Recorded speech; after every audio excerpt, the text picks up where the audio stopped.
अध्याय 14 गोदान। गोबर मुंह अंधेरे ही उठा और कोदई से विदा मांगी। सबको मालूम हो गया था कि उसका ब्याह हो चुका है, इसलिए उसे कोई विवाह संबंधी चर्चा नहीं की। उसके शील स्वभाव ने सारे घर को मुग्ध कर लिया। कोदई की माता को तो उसके ऐसे मीठे शब्दों में और उसके मातृ प्रीत की रक्षा करते हुए ऐसा उपदेश दिया कि उसके प्रसन्न होकर आशीर्वाद दे दिया। तुम बड़ी माता जी पूज्य हो। पुत्र माता को के ऋण से 100 जन्म लेकर भी उऋण नहीं हो सकता, लाख जन्म लेकर भी उऋण नहीं हो सकता, करोड़ जन्म लेकर भी नहीं। बुढ़िया इस संगत्यातीत श्रद्धा पर गदगद हो गई। इसके बाद गोबर ने जो कुछ कहा उसमें बुढ़िया को अपना मंगल ही दिखाई दिया। वैद्य पर एक बार रोगी को चंगा कर दे, फिर रोगी उसके हाथों विष भी खुशी से पी लेगा। अब जैसे आज ही बहू घर से रूठ कर चली गई तो किसकी हेटी हुई, बहू को कौन जानता है, किसकी लड़की है, किसकी नातिन है, कौन जानता है। संभव है उसका बाप घसियारा ही रहा हो। बुढ़िया ने निश्चयात्मक भाव से कहा, घसियारा तो है ही बेटा, पक्का घसियारा। सवेरे उसका मुंह देख ले तो दिन भर पानी न मिले। गोबर बोला, तो ऐसे आदमी की क्या हंसी हो सकती है? हंसी हुई तुम्हारी और तुम्हारे आदमी की, जिसने पूछा यही पूछा कि किसकी बहू है। फिर वह अभी लड़की है, अबोध, अल्लड़, नीच माता पिता की लड़की है, अच्छी कहाँ से बन जाए। तुमको तो बूढ़े तोते को राम नाम बढ़ाना पड़ेगा, मारने से तो वो पढ़ेगा नहीं, तो उसे सहज स्नेह से ही पढ़ाया जा सकता है। ताड़ना भी दो लेकिन उसके मुंह मत लगो, उसका तो कुछ नहीं बिगड़ता, तुम्हारा अपमान होता है। जब गोबर चलने लगा तो बुढ़िया ने खांड और सत्तू मिलाकर उसे खाने को दिया। गांव के और कई आदमी मजूरी की टोह में शहर जा रहे थे। बातचीत में रास्ता कट गया और 9 बजते बजते सब लोग अमीनाबाद के बाजार में जा पहुंचे। गोबर हैरान था, इतने आदमी नगर में कहां से आ गए। आदमी पर आदमी गिर पड़ता था।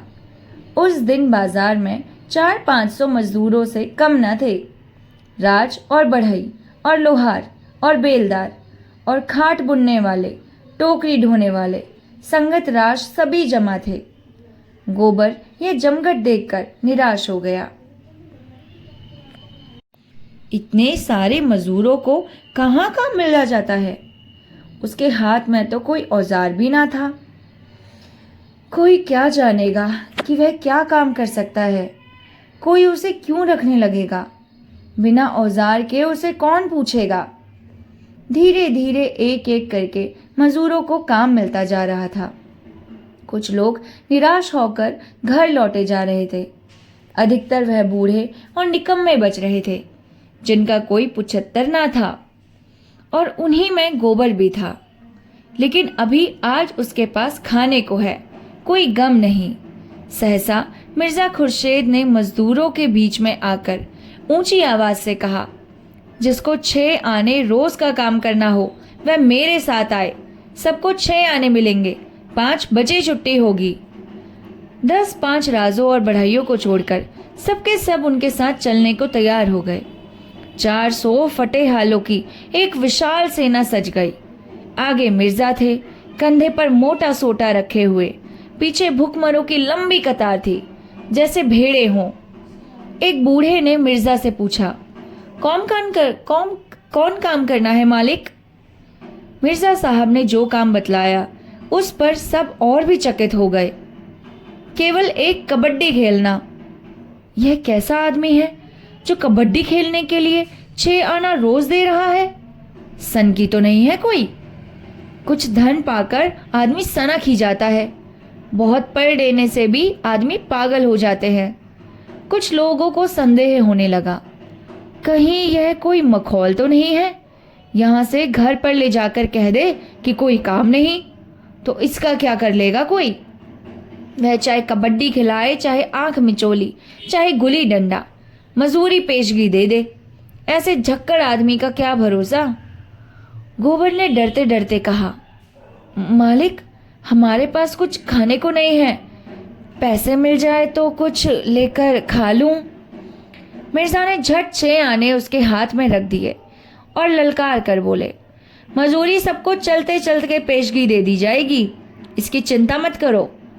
मिर्जा साहब ने शहर के बाहर थोड़ी सी जमीन ले रखी थी। मजदूरों ने जाकर देखा तो एक बड़ा अहाता घिरा हुआ था, जिसके अंदर केवल एक छोटी सी फूस की झोपड़ी थी, जिनमें 3-4 कुर्सियां थी, एक मेज, थोड़ी सी किताबें मेज पर रखी हुई थी। झोपड़ी बेलों और लताओं से ढकी हुई सुंदर लगती थी। अहाते में एक तरफ आम और नींबू और अमरूद के पौधे लगे हुए थे, दूसरी तरफ कुछ फूल लगे थे। बड़ा हिस्सा परती था। मिर्जा ने सबको कतार में लाकर खड़ा करके ही मजूरी बांट दी। अब किसी को उसके पागलपन पर संदेह ना रहा। गोबर पैसे पहले ही पा चुका था। मिर्जा ने उसे बुलाकर पौधे सींचने का काम सौंपा। उसे कबड्डी खेलने को न मिलेगी, मन में ऐठ कर रह गया। इन बुड्ढों को उठा उठा कर पटकता, लेकिन कोई परवाह नहीं, बहुत कबड्डी खेल चुका है। पैसे तो पूरे मिल गए। आज युगों के बाद इन जरा ग्रस्तों को कबड्डी खेलने का सौभाग्य मिला है। अधिकतर तो ऐसे थे जिन्हें याद भी ना आता था कि कभी कबड्डी खेली है या नहीं। दिन भर शहर में पिसते थे, पहर रात गए घर पहुंचते थे और जो कुछ रूखा सूखा मिल जाता था खा पड़े रहते थे। प्रातःकाल फिर वही चरखा शुरू हो जाता था। जीवन नीरस निरानंद केवल एक ढर्रा मात्र हो गया था। आज जो यह अवसर मिला तो बूढ़े भी जवान हो गए। अधमरे बूढ़े ठठरियां लिए, मुंह में दांत न पेट में आत, जांघ के ऊपर धोतियां या तहमत चढ़ाए ताल ठोक ठोक कर उछल रहे थे, मानो उन बूढ़ी हड्डियों में जवानी धस पड़ी हो। चटपट पाली बन गई, 2 नायक बन गए। गोइयों का चुनाव होने लगा और 12 बजते बजते खेल शुरू हो गया। जाड़ों की ठंडी धूप ऐसी क्रीड़ाओं के लिए आदर्श ऋतु है। इधर अहाते ही फाटक पर मिर्जा साहब तमाशियों को टिकट बांट रहे थे। उन पर इस तरह की कोई ना कोई सनक हमेशा सवार रहती थी। अमीरों से पैसा लेकर गरीबों को बांट देना, इस बूढ़ी कबड्डी का विज्ञापन कई दिन से हो रहा था। बड़े बड़े पोस्टर चिपकाए गए थे, नोटिस बांटे गए थे। यह खेल अपने ढंग का निराला होगा, बिल्कुल अभूतपूर्व। भारत के बूढ़े आज कैसे भी पौड़े हो, जिन्हें यह देखना हो आए और अपनी आंखें तृप्त कर ले। जिसने यह तमाशा ना देखा वह पछताएगा। ऐसा सुअवसर फिर ना मिलेगा। टिकट 10 रुपए से लेकर 2 आने तक के थे। 3 बजते बजते सारा अहाता भर गया। मोटरों और फिटनों का तांता लगा हुआ था। 2000 से भी कम की भीड़ न थी।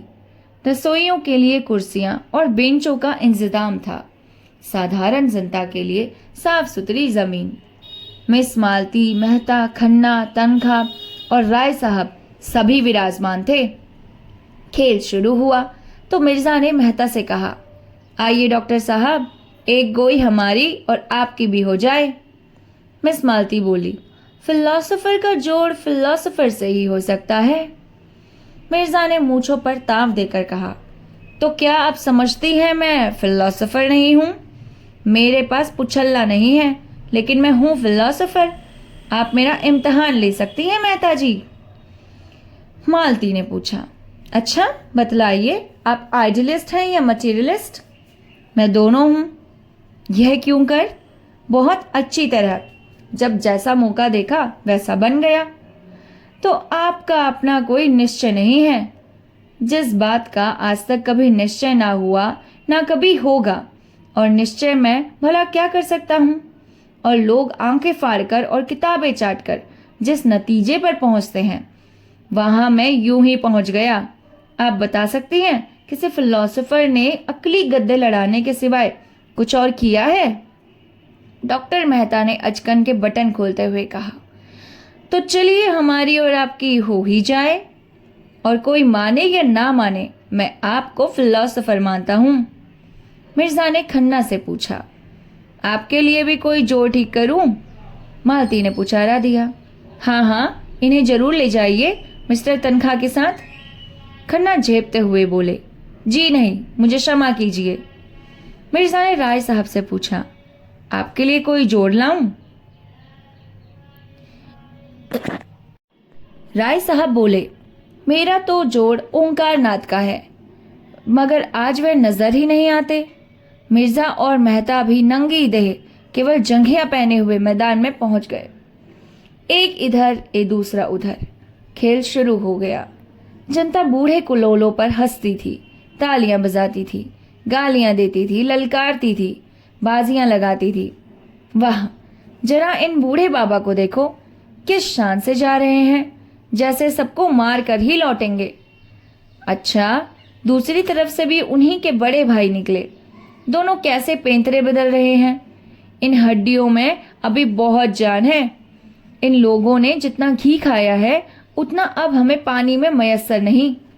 लोग कहते हैं भारत धनी हो रहा है, होता होगा।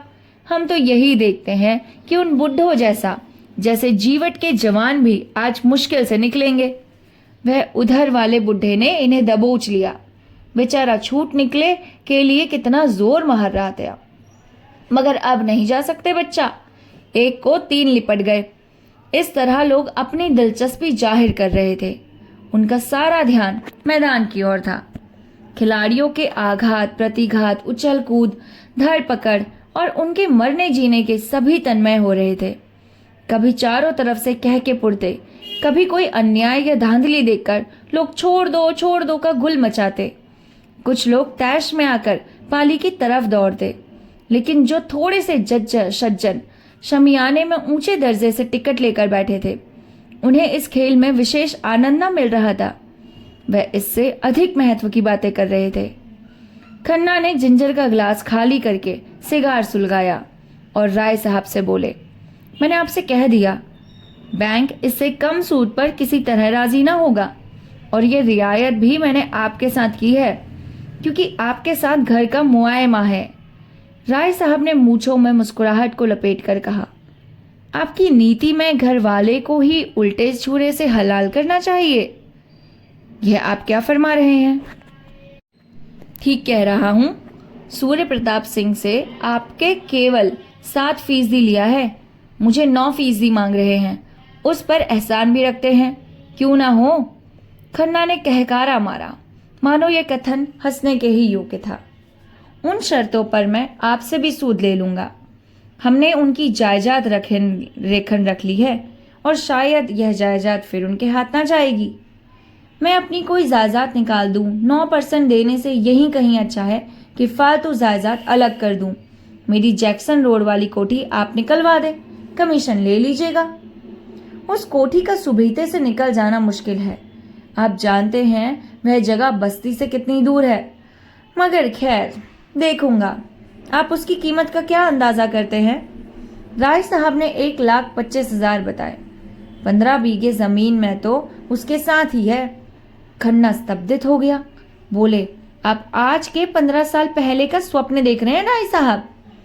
आपको मालूम होना चाहिए कि इधर जायदादों के मूल्य में 50% की कमी हो गई है।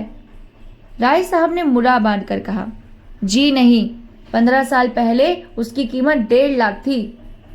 मैं खरीदार की तलाश में रहूंगा, मगर मेरा कमीशन 5% होगा आपसे, औरों से शायद 10% हो। क्यों, क्या करोगे इतने रुपए लेकर? आप जो चाहिए दे दीजिएगा। अब तो राजी हुए। शुगर के हिस्से अभी तक आपने ना खरीदे, अब बहुत थोड़े से हिस्से बचे हैं। हाथ मलते रह जाइएगा। इंश्योरेंस की पॉलिसी भी आपने ना ली। आप में टाल मटोल की बुरी आदत है। आप अपने लाभ की बातों का इतना टाल मटोल है, तब दूसरों को आप लोगों से क्या लाभ हो सकता है? इसी से कहते हैं रियासत आदमी की अकल चढ़ जाती है। मेरा बस चले तो मैं तो इसे कभी ना देखूं। मिस्टर तनखा मालती पर जाल फेंक रहे थे। मालती ने साफ कह दिया कि वह इलेक्शन के झमेले में नहीं पड़ना चाहती, पर तनखा इतनी आसानी से हार मानने वाले व्यक्ति न थे। आकर कोहनियों के बल मेज पर टिककर बोले, आप जरा मुआमले पर फिर से विचार कीजिए। मैं कहता हूं ऐसा मौका शायद आपको फिर ना मिले। रानी साहब, चंदा को आपके मुकाबले में 1 रुपए में एक आना भी चांस नहीं है। मेरी इच्छा केवल यह है कि कौंसिल में ऐसे लोग जाएं जिन्होंने जीवन में कुछ अनुभव प्राप्त किया हो और जनता की कुछ सेवा की है। जिस महिला ने भोग विलास के सिवा कुछ जाना ही नहीं, जिसने जनता को हमेशा अपनी कार का पेट्रोल समझा, जिसकी सबसे मूल्यवान सेवा वे पार्टियां हैं जो गवर्नर और सेक्रेटरी को दिया करती है, उनके लिए इस कौंसिल में स्थान नहीं। नई कौंसिल में बहुत कुछ अधिकार प्रतिनिधियों के हाथ में होगा और मैं नहीं चाहता कि वह अधिकार अंधकारियों के हाथ में जाए। मालती ने पीछा छुड़वाने के लिए कहा, लेकिन साहब मेरे पास 10-20 हजार इलेक्शन पर खर्च करने के लिए कहाँ है? रानी साहब तो 2-4 लाख खर्च कर सकती है। मुझे भी साल में 1000-50-500 रुपए उनसे मिल जाते हैं। यही रकम हाथ से निकल जाएगी। पहले आप बता दे, आप जाना चाहती हैं या नहीं?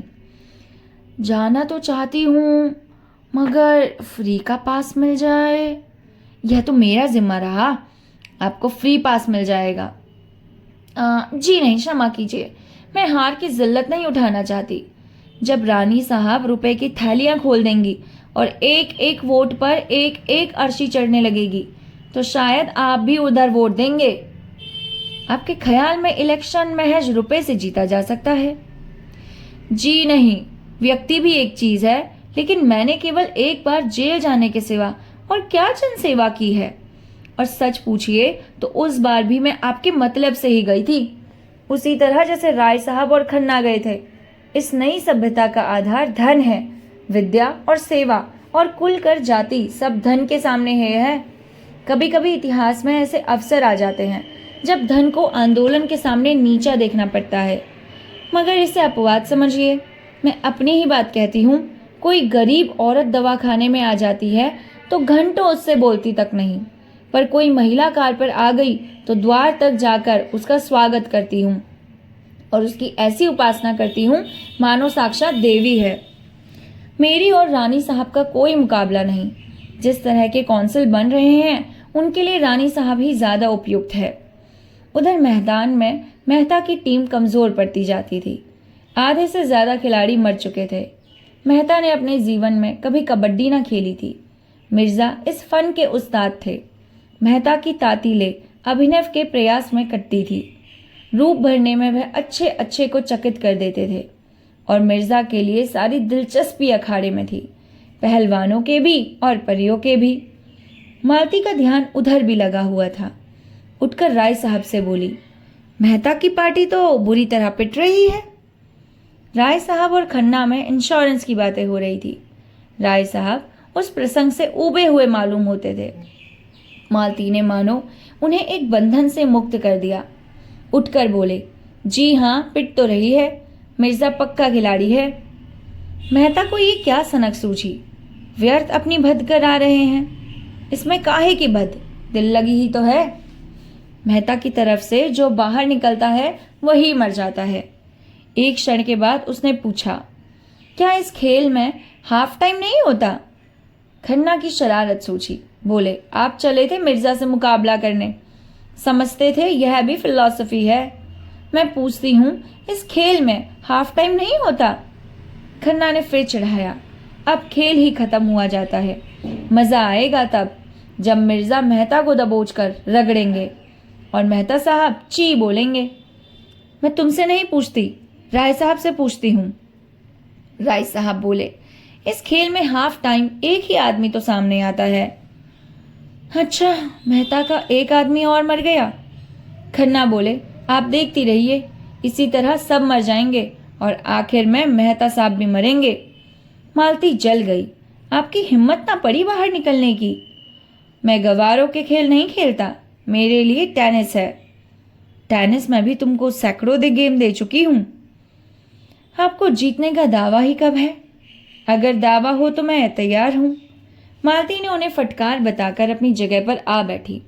किसी को मेहता से हमदर्दी नहीं है। कोई यह नहीं कहता कि अब खेल खत्म हो जाए। मेहता भी अजीब बुद्धू आदमी है। कुछ धांधली क्यों नहीं कर बैठते? यहाँ अपना न्याय प्रियता दिखा रहे हैं। अभी हार कर लौटेंगे तो चारों तरफ से तालियां पड़ेंगी। अब शायद 20 आदमी उनकी तरफ होंगे, लेकिन लोग कितने खुश हैं। जैसे जैसे अंत समीप आता जाता था, लोग अधीर होते थे और पाली की तरफ बढ़ते जाते थे। रस्सी का जो एक कटघरा सा बनाया हुआ था वह तोड़ दिया। स्वयं सेवक रोकने की चेष्टा कर रहे थे, पर उस उत्सुकता के उन्माद में उनकी एक न चलती थी। यहाँ तक कि ज्वार अंतिम बिंदु तक आ पहुंचा और मेहता अकेले बच गए और अब उन्हें गूंगे का पाठ खोलना पड़ेगा। अब सारा दारोमदार उन्हीं पर है। अगर वह बचकर अपनी पाली में लौट आते हैं तो उनका पक्ष बचता है, नहीं हार का सारा अपमान और लज्जा लिए हुए उन्हें लौटना पड़ता है। वह दूसरे पक्ष के जितने आदमियों को छूकर अपनी पाली में आएंगे वह सब मर जाएंगे और उतने ही आदमी उनकी तरफ जी उठेंगे। सबकी आंखें मेहता की ओर लगी हुई थी। वह मेहता चले, जनता ने चारों ओर से आकर पाली को घेर लिया।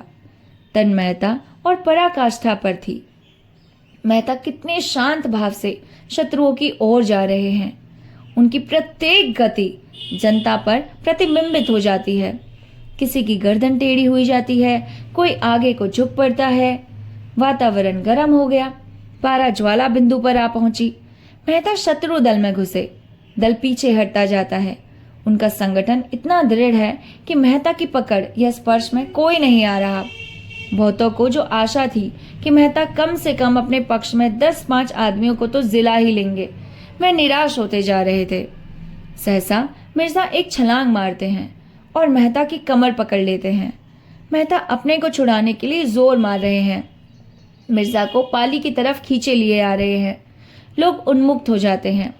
अब इसका पता चलना मुश्किल है कि कौन खिलाड़ी है और कौन तमाशाई।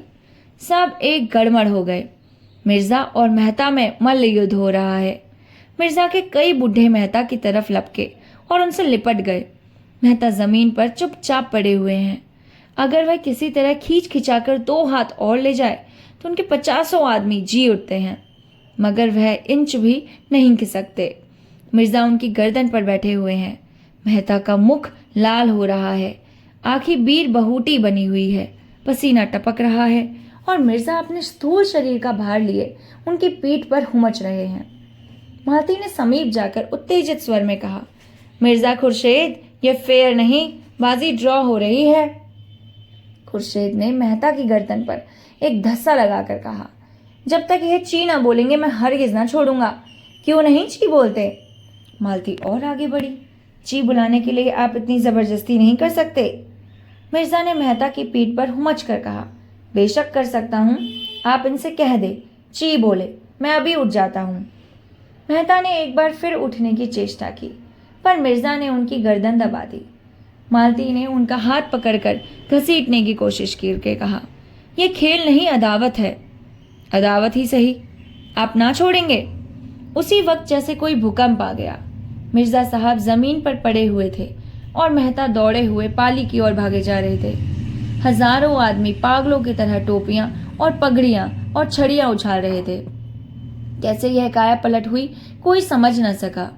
मिर्जा ने मेहता की गोद में उठा लिया और लिए हुए शामियाने तक आए। प्रत्येक मुख पर यह शब्द थे, डॉक्टर साहब ने बाजी मार ली।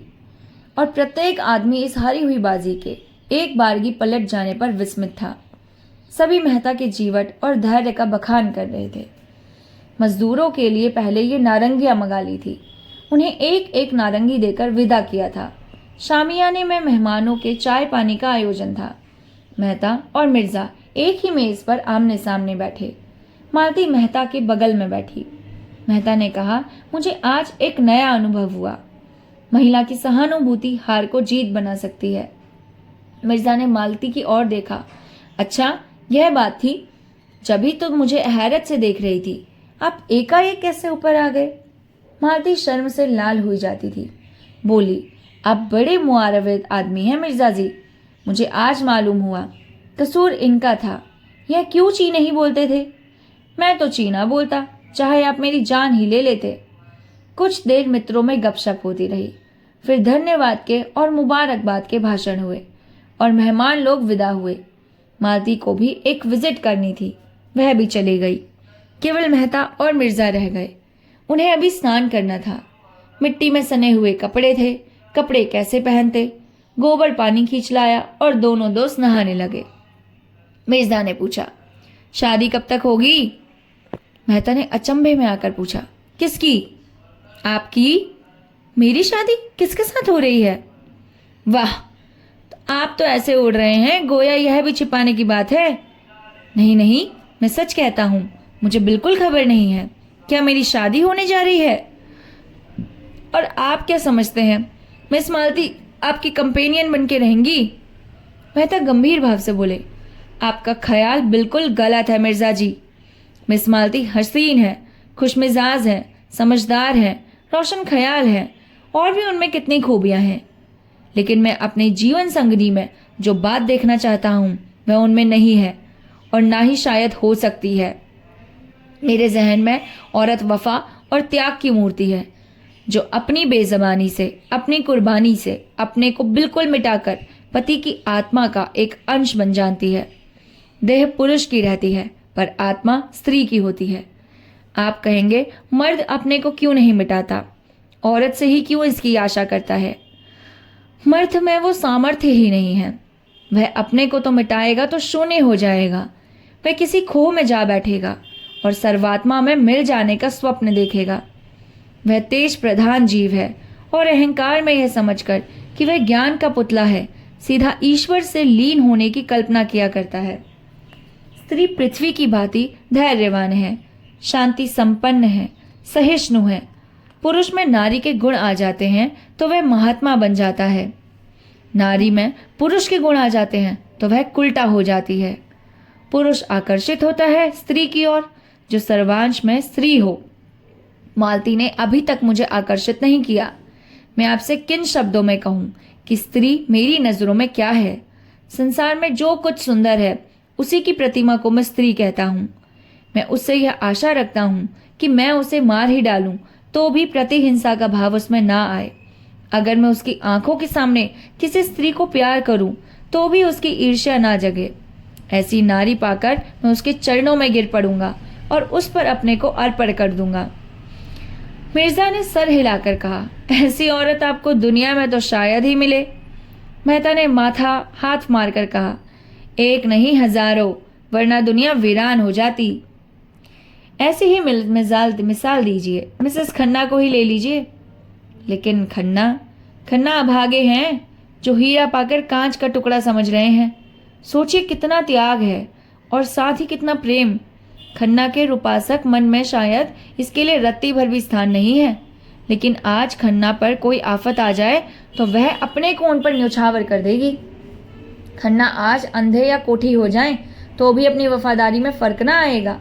अभी खन्ना उसकी कदर नहीं कर सकते, मगर आप देखेंगे एक दिन यही खन्ना उसके चरण धो धो कर पिएंगे।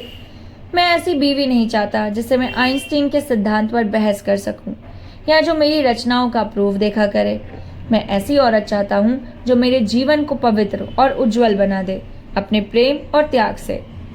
खुर्शीद ने दाढ़ी पर हाथ फेरते हुए कहा, जैसे कोई भुनी हुई बात याद करके कहा, आपका ख्याल बहुत ठीक है मिस्टर मेहता। ऐसी औरत अगर कहीं मिल जाए तो मैं भी शादी कर लूं, लेकिन मुझे उम्मीद नहीं है कि मिले। मेहता ने हंसकर कहा, आप भी तलाश में रहिए, मैं भी तलाश में हूँ, शायद कभी तकदीर जागे। मगर मिस मालती आपको छोड़ने वाली नहीं है, कहिए लिख दूं। ऐसी औरत से मैं केवल मनोरंजन कर सकता हूँ, ब्याह नहीं। ब्याह तो आत्मसमर्पण है। अगर ब्याह आत्मसमर्पण है तो प्रेम क्या है? प्रेम जब आत्मसमर्पण का रूप ले लेता है तभी ब्याह है, उसके पहले अय्याशी है। मेहता ने कपड़े पहने और विदा हो गए। शाम हो गई थी। मिर्जा ने जाकर देखा तो गोबर अभी तक पेड़ों को सींच रहा था। मिर्जा ने प्रसन्न होकर कहा, जाओ अब तुम्हारी छुट्टी है, कल फिर आओगे? गोबर ने कातर भाव से कहा, मैं कहीं नौकरी करना चाहता हूँ मालिक। नौकरी करना है तो हम तुझे रख लेंगे। कितना मिलेगा हुजूर? जितना तू मांगे। मैं क्या मांगूं? आप जो चाहे दे दें। हम तुम्हें 15 रुपये देंगे और खूब कसम कस कर काम लेंगे। गोबर मेहनत से नहीं डरता। उसे रुपए मिले तो वह 8 पहर काम करने को तैयार है। 15 मिले तो क्या पूछना, वह तो प्राण भी दे देगा। बोला, मेरे लिए कोठरी मिल जाए वहीं पड़ा रहूंगा। हाँ हाँ, जगह का इंतजाम मैं कर दूंगा। इसी झोपड़ी में किनारे तुम भी पड़े रहना। गोबर को जैसे स्वर्ग मिल गया हो। यह कहानी का पाठ भी आज अंत होता है। पाठ 15 को हम कल देखेंगे। तब तक के लिए नमस्कार।